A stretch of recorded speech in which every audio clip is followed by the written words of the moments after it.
cristianismo segue Jesus ou a interpretação de Paulo? Todo cristão diz seguir Jesus.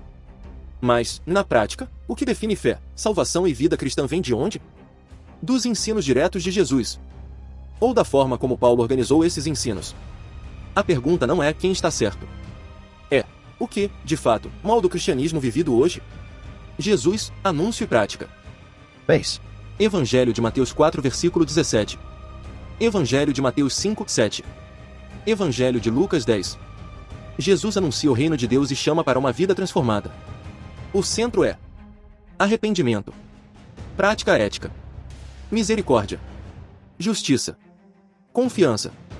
O critério de avaliação, nos evangelhos, é frequentemente o que se vive, não um sistema explicado. A salvação aparece como entrar no reino, não como aderir ao modelo teórico de como a cruz funciona. Paulo, organização e sistema. Paulo de Tarso. Base. Epístola aos Romanos. Epístola aos Gálatas. Paulo escreve para comunidades reais, com conflitos reais. Ele precisa responder: como judeus e gentios coexistem? Como todos são alcançados? Qual o papel da lei? Para isso, ele estrutura: pecado universal, necessidade universal, solução universal em Cristo. Aqui a fé ganha a função definida dentro de um sistema. Bíblia contra Bíblia, critério de salvação. Prática, Jesus. Evangelho de Mateus 25, versículos 31-46. Julgamento baseado em ações concretas. Justificação, Paulo. Epístola aos Romanos 3, versículo 28. Justificação pela fé. Um enfatiza a prática visível. O outro define um princípio teológico. Não é impossível aproximar, mas também não é automaticamente igual. O papel da cruz. Nos evangelhos, a morte de Jesus aparece como consequência, entrega, fidelidade. Em Paulo, a cruz é central, explicada, carregada de significado teológico.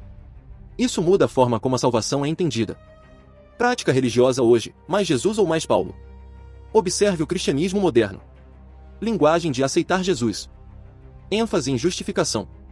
Foco na cruz como pagamento. Sistema doutrinário estruturado. Isso se aproxima mais de qual modelo? Discurso prático de Jesus. Ou estrutura teológica de Paulo.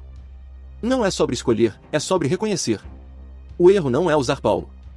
O erro é ignorar que ele está interpretando. E tratar essa interpretação como se fosse idêntica ao discurso original de Jesus. 3 possíveis leituras. Continuidade total. Paulo apenas explica. Desenvolvimento legítimo. Paulo amplia. Reinterpretação profunda. Paulo reorganiza. O texto permite as 3 leituras. Conclusão, a pergunta que fica. O cristianismo não é formado apenas pelos evangelhos. Nem apenas por Paulo. Mas a forma como ele é vivido hoje tende a seguir mais um caminho do que outro. E reconhecer isso muda a forma de ler e de crer. Próximo episódio.